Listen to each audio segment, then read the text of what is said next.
Question 1. In the process of glycolysis, glucose is broken down to produce pyruvate. However, under anaerobic conditions, the final product of glycolysis undergoes further transformation. Which of the following statements is true regarding the fate of pyruvate under anaerobic conditions? A. Pyruvate is converted to glucose through gluconeogenesis. B. Pyruvate is converted to acetyl-CoA and enters the citric acid cycle. C. Pyruvate is converted to lactate in the cytoplasm. D. Pyruvate is converted to ethanol and carbon dioxide in the mitochondria. Answer. C. Pyruvate is converted to lactate in the cytoplasm. Explanation. Under anaerobic conditions, the pyruvate produced from glycolysis cannot be processed through the citric acid cycle due to the lack of oxygen. Instead, pyruvate is converted into lactate via lactate dehydrogenase in the cytoplasm. This process regenerates NAD, which is necessary for the continuation of glycolysis, allowing AP to be produced in the absence of oxygen. The conversion to lactate is critical to prevent the buildup of NAD and enable glycolysis to continue in muscle cells during strenuous exercise or in other tissues when oxygen is scarce. Why the other options are incorrect? A. Gluconeogenesis is a process that occurs mainly in the liver and involves the synthesis of glucose from non-carbohydrate precursors. It does not occur under anaerobic conditions from pyruvate. B. Under anaerobic conditions, pyruvate does not enter the citric acid cycle because it requires oxygen. D. Pyruvate is not converted to ethanol and carbon dioxide in the mitochondria in human cells. This is a process specific to yeast and some other microorganisms. Question 2. Mr. Thompson is a 45-year-old male who has been diagnosed with type 2 diabetes. His blood glucose levels are consistently elevated. His physician has prescribed metformin as part of his treatment plan. Which of the following best describes the mechanism of action of metformin in managing blood glucose levels? A. Metformin increases insulin secretion from the pancreas. B. Metformin inhibits glucose absorption from the digestive tract. C. Metformin increases glucose uptake by muscle and liver cells. D. Metformin stimulates the pancreas to release more glucagon. Answer. C. Metformin increases glucose uptake by muscle and liver cells. Explanation. Metformin is an oral medication commonly used in the management of type 2 diabetes. It works primarily by improving insulin sensitivity, which allows muscle and liver cells to more effectively take up glucose from the bloodstream. This reduces blood glucose levels. Additionally, metformin decreases hepatic glucose production, gluconeogenesis, to control glucose levels in the body. Importantly, metformin does not stimulate insulin secretion, which is why it does not cause hypoglycemia, low blood sugar, when used alone. Why the other options are incorrect. A. Metformin does not increase insulin secretion. It works through enhancing insulin sensitivity rather than increasing insulin production. B. While metformin may have a slight effect on reducing glucose absorption in the intestines, is not its primary mechanism of action. D. Metformin does not stimulate the pancreas to release glucagon. Glucagon is typically released in response to low blood glucose levels, and its release is not influenced by metformin. Question 3. Scenario-based question. Dr. Williams is evaluating a 28-year-old female patient, MS Johnson, who presents with a history of severe mood swings, episodes of impulsivity, and a distorted self-image. Upon further assessment, Dr. Williams notices that MS Johnson often engages in self-destructive behaviors, such as cutting herself and having difficulty maintaining stable relationships. Given this information, the following diagnosis is most likely to explain MS Johnson's symptoms. A. Major depressive disorder. B. Borderline personality disorder. C. Bipolar disorder. D. Schizophrenia. Answer. B. Borderline personality disorder. Explanation. The symptoms describe severe mood swings, impulsivity, distorted self-image, self-destructive behaviors, e.g. cutting, and difficulty maintaining stable relationships. The hallmark features of borderline personality disorder be characterized by a pattern of unstable relationships, self-image, and emotions, and it often involves self-harming behaviors as coping mechanism. Individuals with BPD may also experience intense, rapidly shifting emotions and difficulty regulating their moods, leading to impulsivity and self-destructive actions. Why the other options are incorrect. A. Major depressive disorder, MDD, involves persistent low mood, loss of interest in activities, and other depressive symptoms. While mood disturbances are present in both EDD, EED does not typically involve the severe irritability, impulsivity, and self-destructive behaviors seen in BPD. See, bipolar disorder involves extreme mood episodes, including manic and depressive episodes. However, it does not primarily involve the impulsivity, self-harming behaviors, and chronic interpersonal issues seen in BPD. The schizophrenia is severe psychiatric disorder characterized by symptoms such as delusions, hallucinations, disorganized speech, and disorganized behavior, none of which are described in MS. Johnson's presentation. Question 4. A 30-year-old male patient, Mr. Carter, presents to the emergency department complaining of chest pain, shortness of breath, and dizziness. His heart rate is elevated and his blood pressure is slightly lower than normal. The physician suspects that Mr. Carter might be experiencing a pulmonary embolism. P. Which of the following diagnostic tests would be most appropriate to confirm the presence of a pulmonary embolism? A. Chest X-ray. B. Electrocardiogram. C. D-dimer test. D. Computed tomography, pulmonary angiography, ETP.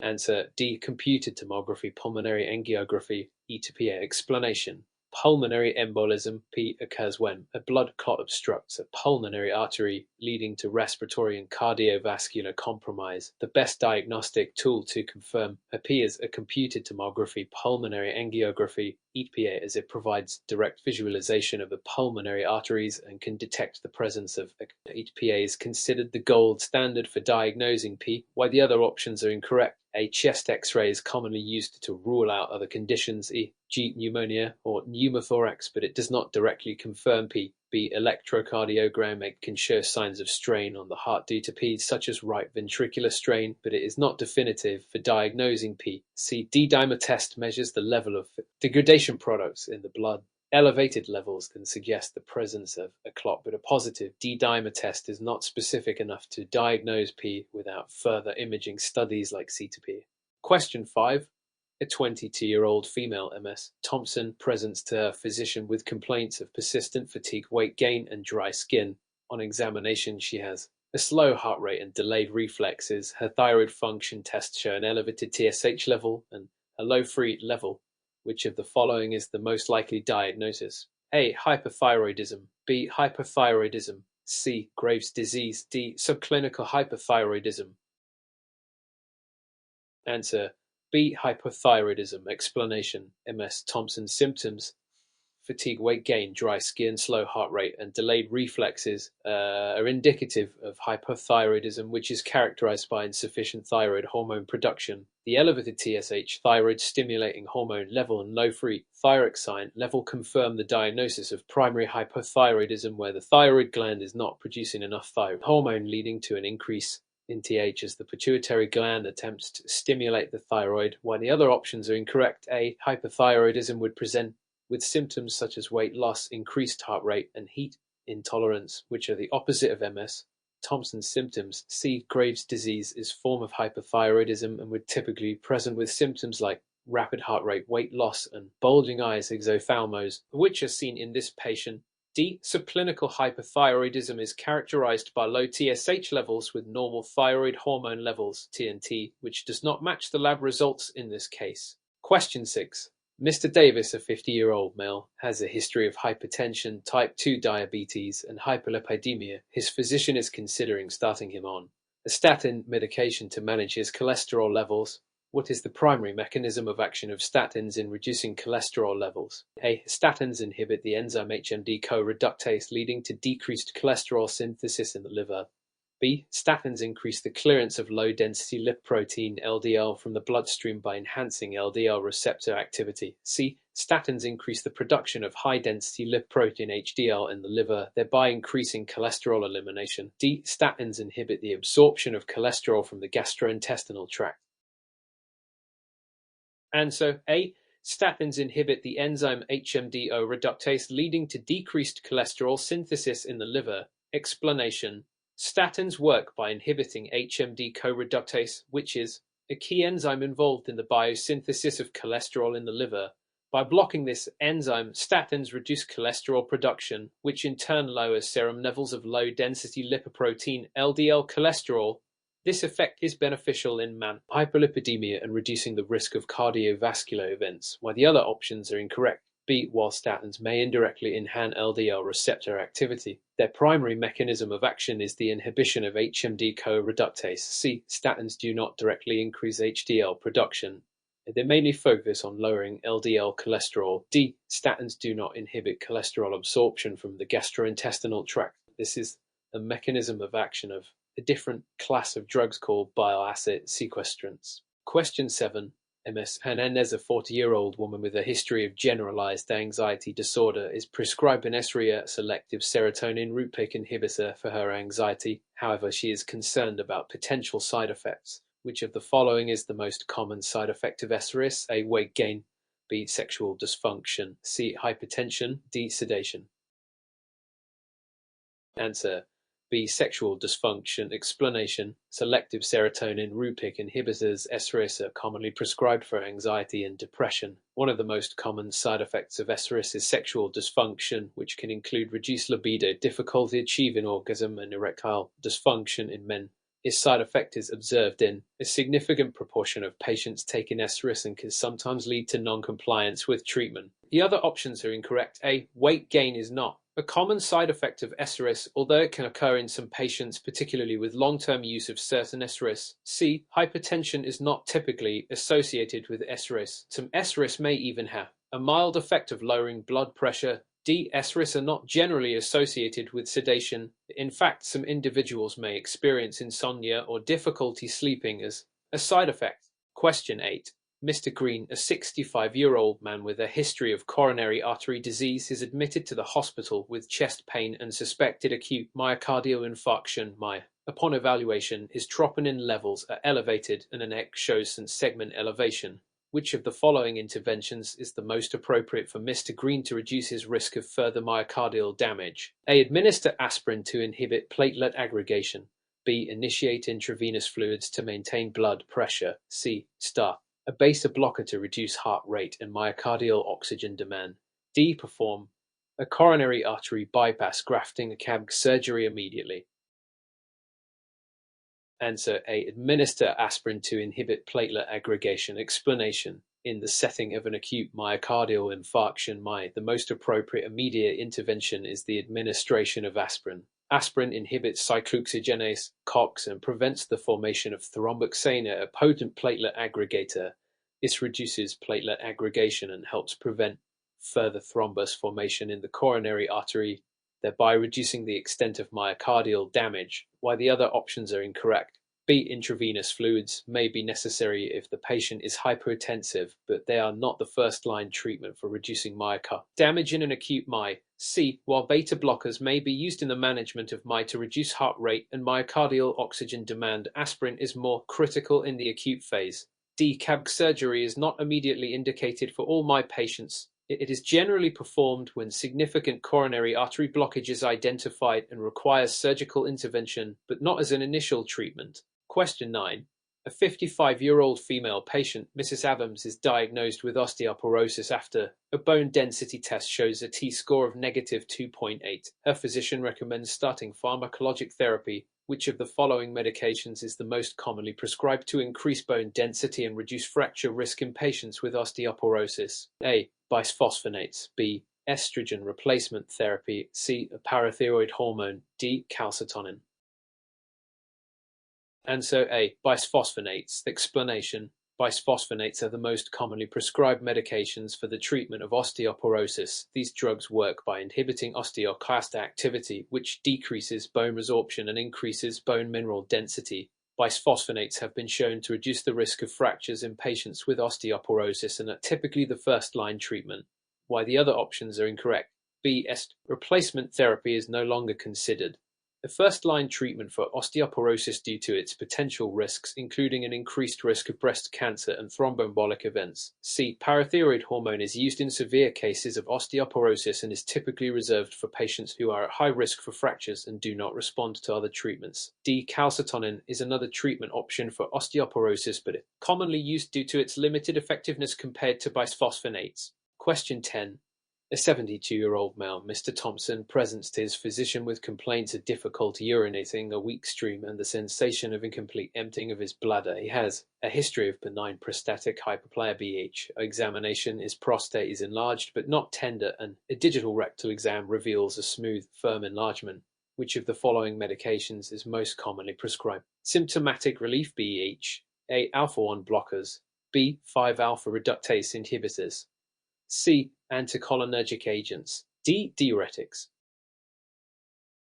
Answer A. Alpha-1 blockers. Explanation: Alpha-1 blockers, such as tamsulosin, are commonly prescribed for the treatment of benign prostatic hyperplasia (BH). These medications work by relaxing the smooth muscle in the prostate and bladder, neck, improving urinary flow and reducing symptoms of urinary obstruction. They provide symptomatic relief by easing the passage of urine through the obstructed prostate, while the other options are incorrect. 5-alpha reductase inhibitors, such as finasteride, can reduce prostate size over time, but are generally slower to act and are used in patients with larger prostates. C. Anticholinergic agents are typically used in overactive bladder, not in BH, and they can worsen urinary retention in men with BH. D. Diuretics are used for conditions such as hypertension or heart failure, but can exacerbate urinary symptoms in patients with BH. Question 11.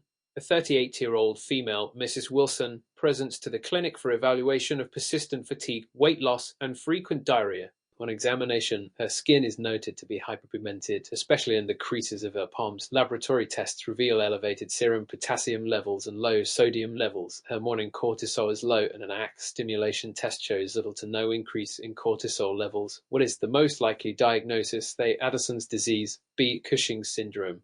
C. Hypothyroidism. D. Pheochromocytoma.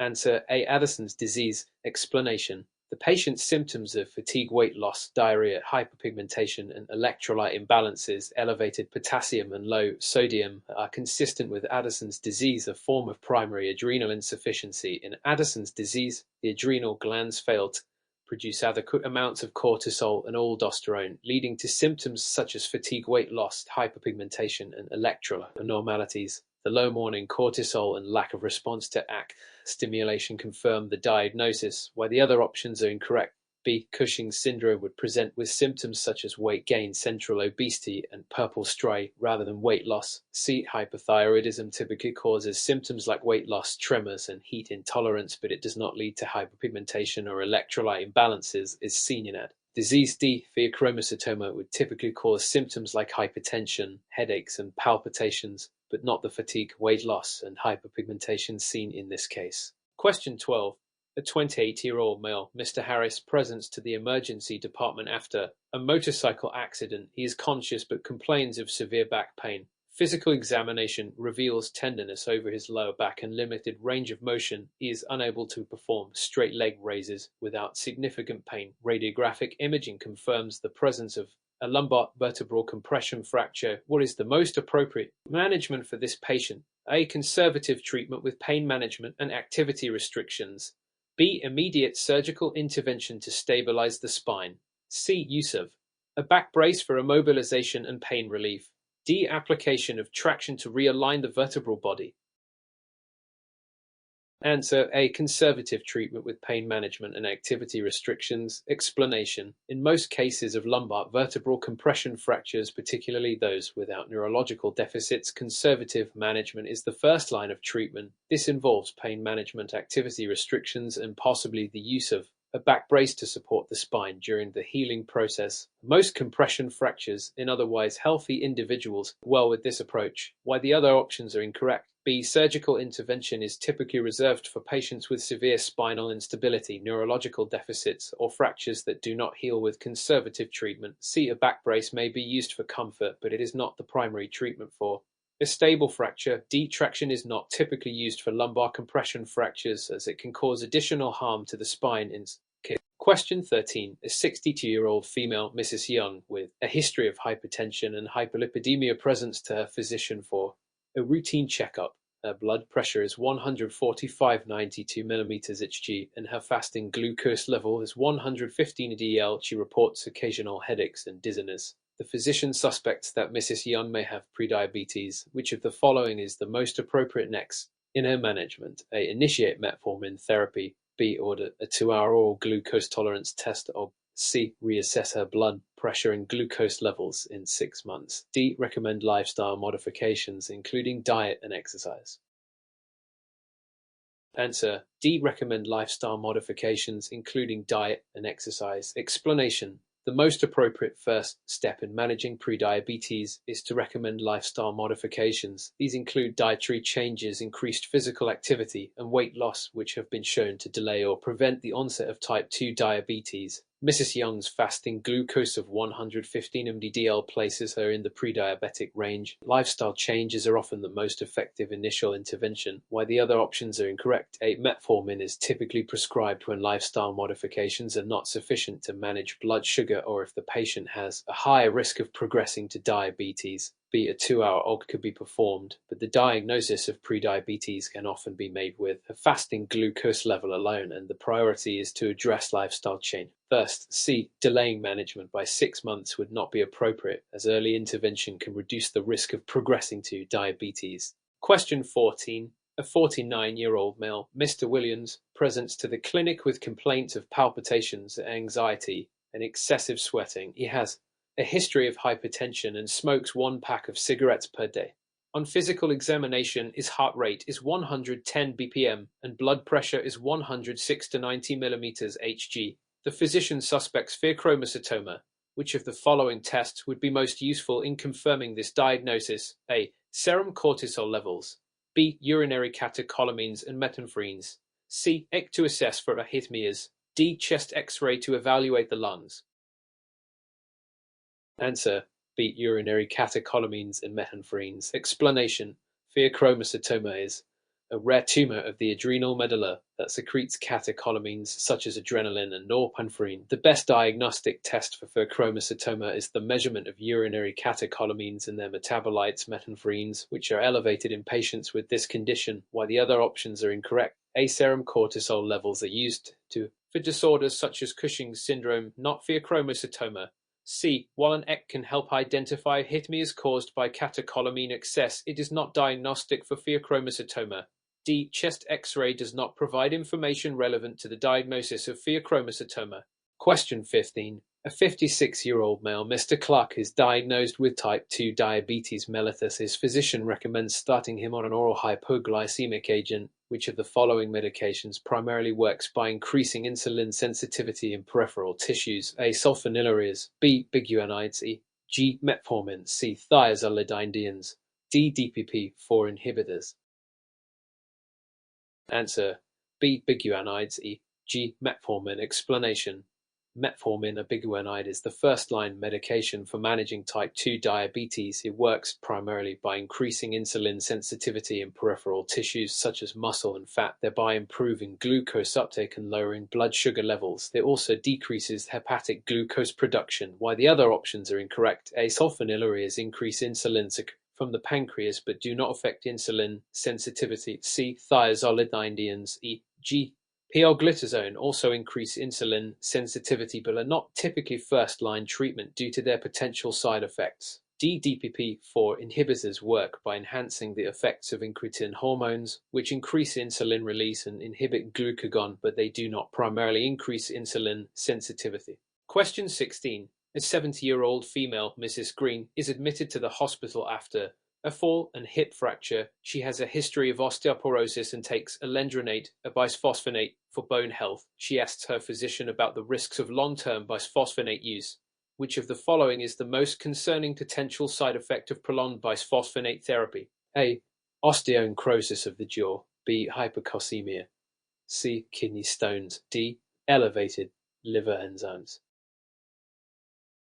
Answer: A. Osteonecrosis of the jaw. Explanation: osteonecrosis of the jaw, ONGIS, a rare but serious complication of prolonged bisphosphonate use, especially in patients receiving high doses for conditions like cancer. It involves bone death in the jaw and can result in pain, infection, and difficulty eating or speaking. This risk is more commonly associated with intravenous bisphosphonates, but it can occur with oral bisphosphonates as well. The other options are incorrect. B. Hypocalcemia is not typically a side effect of bisphosphonates, that they actually help reduce calcium levels in the blood by inhibiting bone resorption. C. Kidney stones are not commonly associated with bisphosphonates. D. Elevated liver enzymes are not a known side effect of bisphosphonates. They primarily affect the bones. Question 17. A 30-year-old male, Mr. Allen, is diagnosed with chronic gout after repeated episodes of acute arthritis in his big toe. His physician recommends long-term management to prevent future gout flares. Which of the following medications is most commonly used to lower uric acid levels in patients with chronic gout?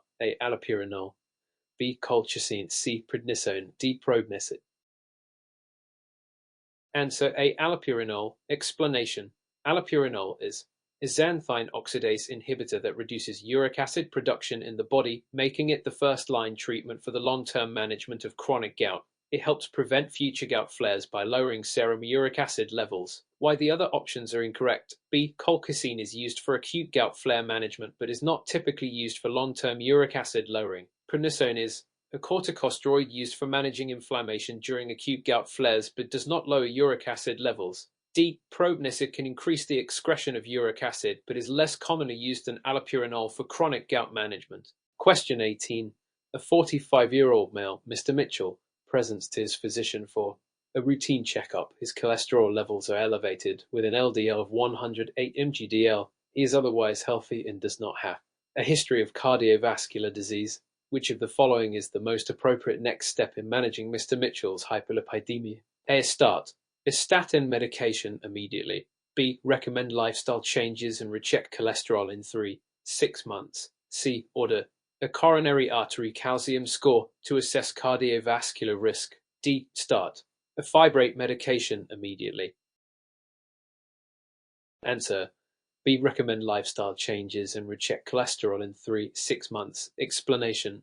For patients without a history of cardiovascular disease but with elevated LDL levels, the first step is typically recommending lifestyle changes, including diet, exercise, and weight management. Cholesterol should be rechecked in 3-6 months to assess the effect of these changes. Statins and other medications are often reserved for patients high cardiovascular risk or persistent hyperlipidemia despite lifestyle modifications. Why the other options are incorrect. A.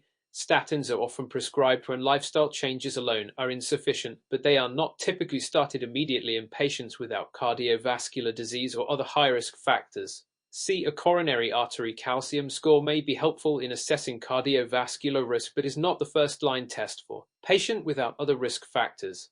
D. Fibrates are used to lower triglycerides and are not the first-line treatment for elevated LDL cholesterol. Question 19. A 55-year-old male, Mr. Adams, with a history of type 2 diabetes mellitus, presents for his annual checkup. He reports experiencing blurred vision and difficulty reading fine print over the past few months. On physical exam, his blood pressure is 138 mm Hg and his BMI is 31. Fundoscopic examination reveals microaneurysms and retinal hemorrhages. Which of the following is the most likely diagnosis for a diabetic retinopathy? B. Hypertensive retinopathy. C. Macular degeneration. D. Retinal vein occlusion. Answer A. Diabetic retinopathy. Explanation. Diabetic retinopathy is a common complication of diabetes that can present with microaneurysms, retinal hemorrhages, and blurred vision as seen in Mr. Adams. These findings are a result of the damage to the small blood vessels in the retina caused by prolonged hyperglycemia. It is the leading cause of blindness in adults, while the other options are incorrect. B. Hypertensive retinopathy present. Changes such as arterial narrowing, cotton wool spots, and retinal hemorrhages, but microaneurysms are more specific to diabetic retinopathy.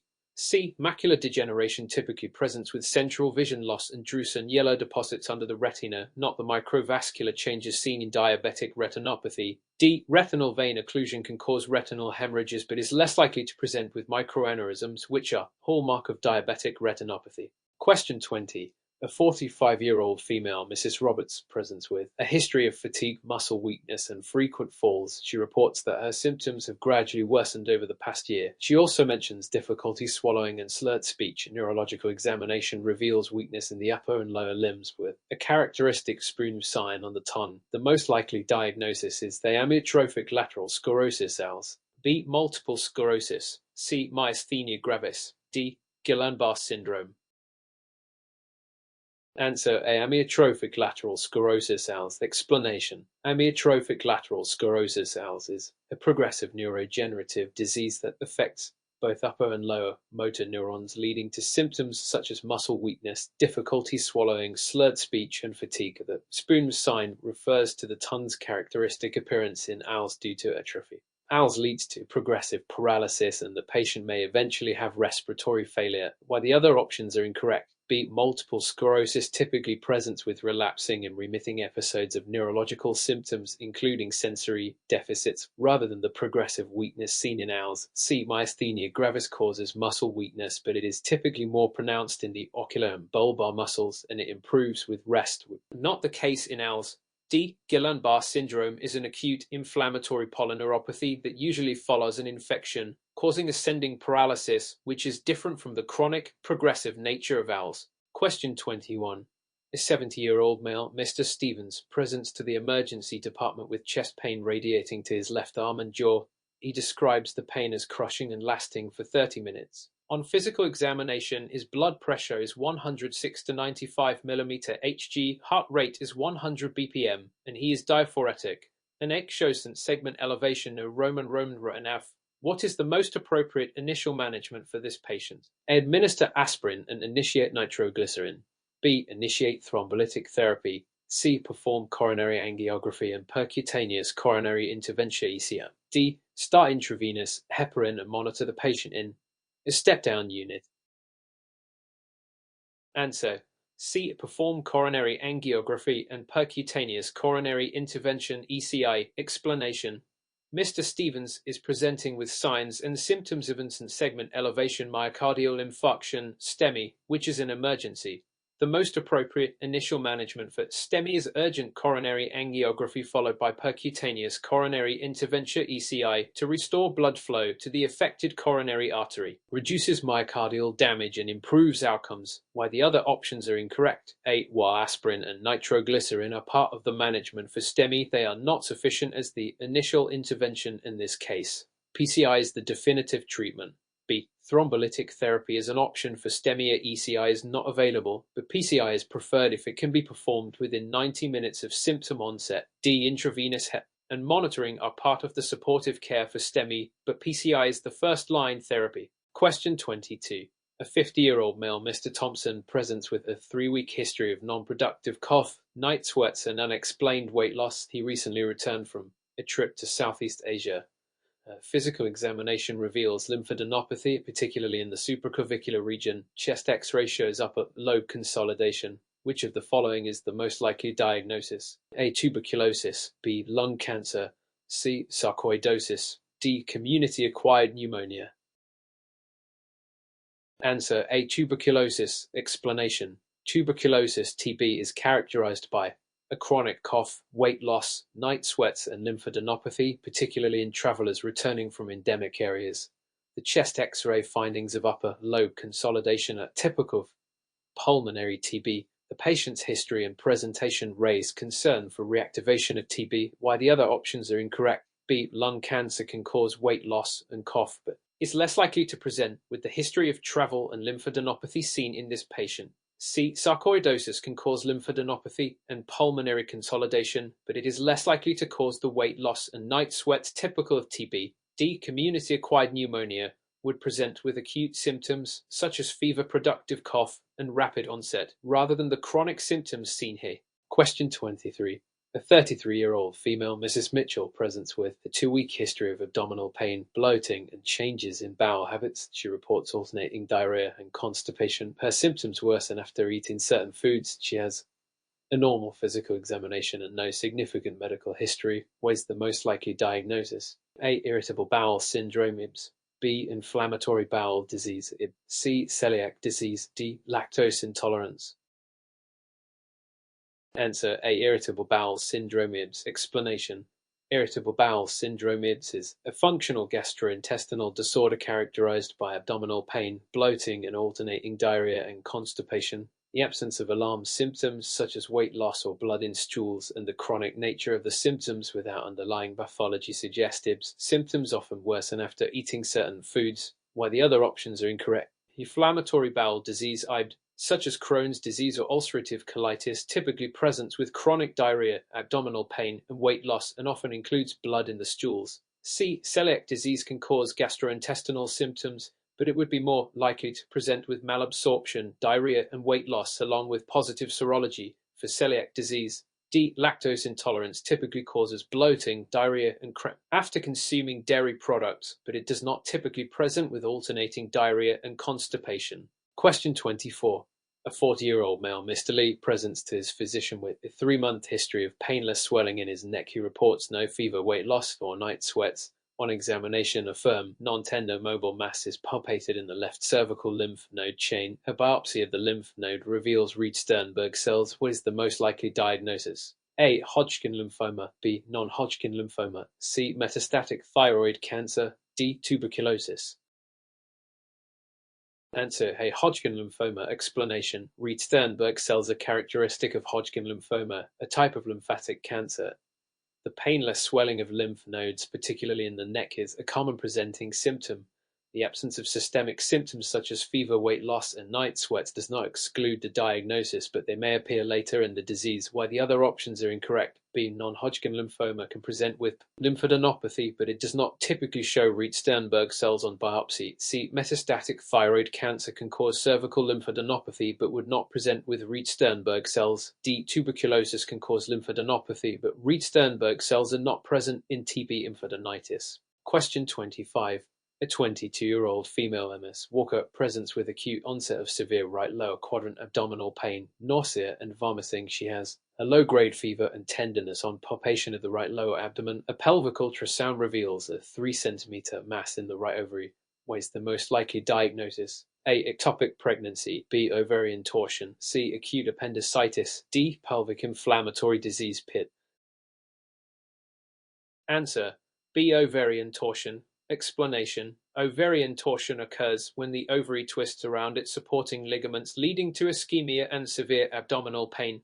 The patient's acute onset of pain, nausea, vomiting, and the presence of mass on ultrasound are consistent with this diagnosis. Ovarian torsion is a gynecological emergency that requires surgical intervention. Why the other options are incorrect. A. Ectopic pregnancy would present abdominal pain, but it typically involves missed period or positive pregnancy test. The presence of mass in the ovary does not directly suggest an ectopic pregnancy, and the patient's ultrasound findings are more consistent with ovarian torsion. C. Acute appendicitis typically presents with pain that begins around the umbilicus and then migrates to the right lower quadrant, rather than a localized ovarian mass. Tenderness in the right lower quadrant is that an ultrasound showing mass is not typical for appendicitis. D. Pelvic inflammatory disease (PID) could cause abdominal pain and tenderness, but it typically presents with additional signs such as vaginal discharge, fever, and cervical motion tenderness. The presence of an ovarian mass and the acute nature of the pain are more consistent with ovarian torsion. Question 26. A 55-year-old male, Mr. Harris, with a history of hypertension and hyperlipidemia, presents with chest pain that started 3 hours ago. He describes the pain as pressure-like and radiating to his left arm. He also reports nausea and sweating. His blood pressure is 150/90 mm Hg, and his heart rate is 95 bpm. Angiostin segment elevation in leads eye, AVL, and VV6. Which of the following is the most appropriate next step in management? A. Administer oral aspirin and monitor in the emergency department. B. Initiate thrombolytic therapy. C. Perform immediate coronary angiography. D. Start intravenous nitroglycerin and monitor the patient. Answer: C. Perform immediate coronary angiography.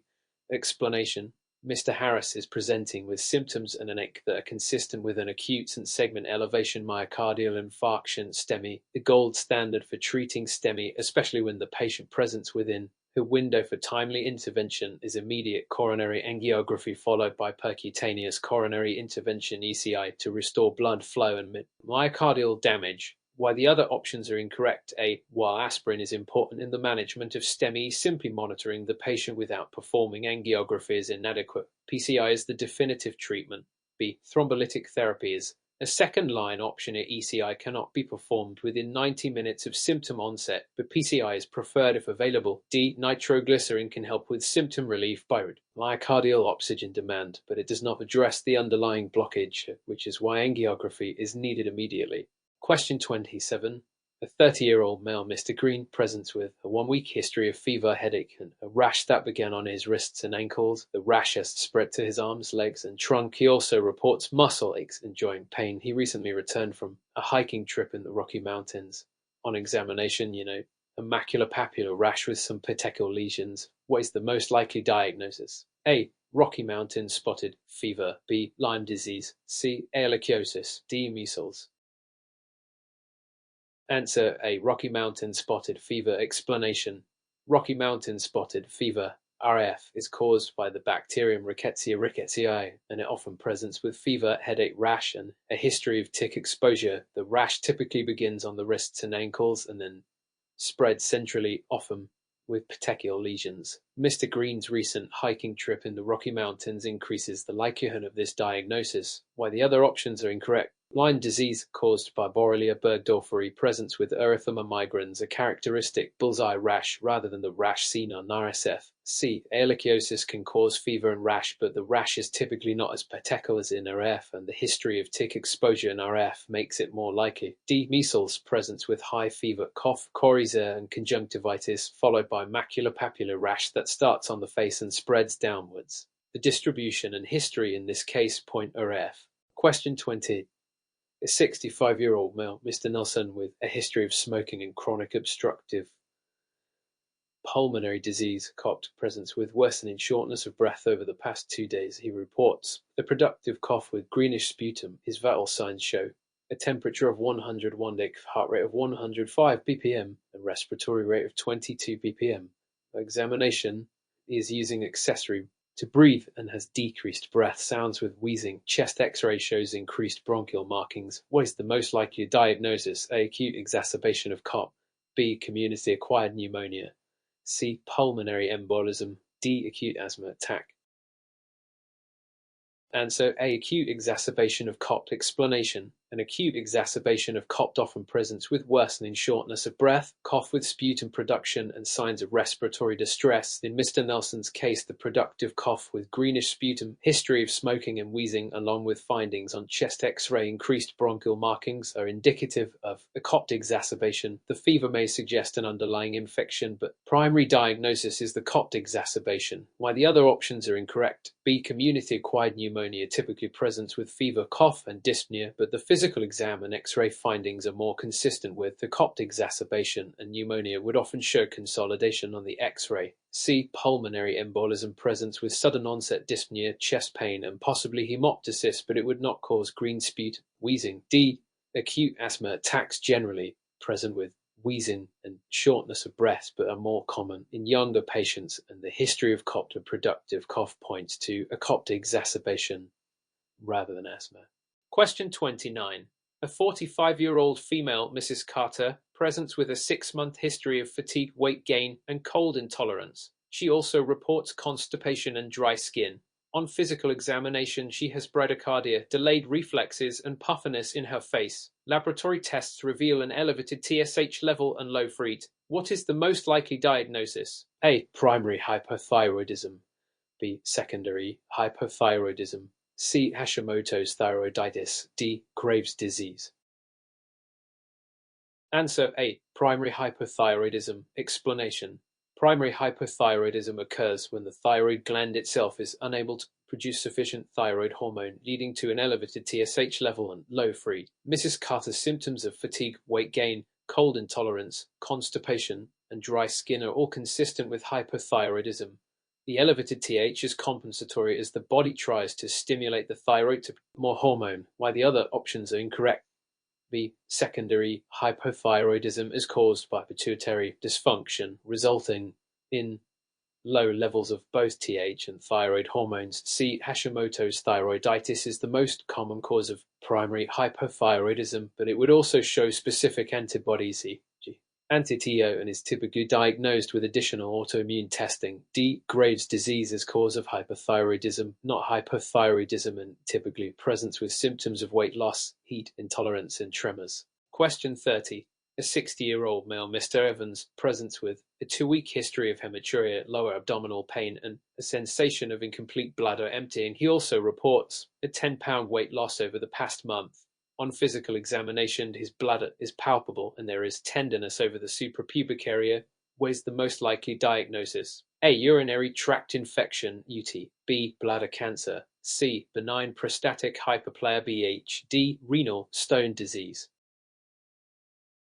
Answer: B. Bladder cancer. Explanation: bladder cancer often presents with hematuria, lower abdominal pain, and symptoms related to urinary retention such as incomplete bladder emptying. The weight loss and palpable bladder are concerning for a more serious underlying condition such as bladder cancer, which can present with obstructive urinary symptoms and hematuria. Why the other options are incorrect: A. UTI typically presents with dysuria and frequency, but weight loss and a palpable bladder are not characteristic of a UT. C. Benign prostatic hyperplasia BH can cause symptoms of urinary retention and incomplete bladder emptying, but hematuria and weight loss are not typically seen with BH alone. D. Renal stone disease usually presents with severe flank pain and hematuria, but is not associated with a palpable bladder or weight loss.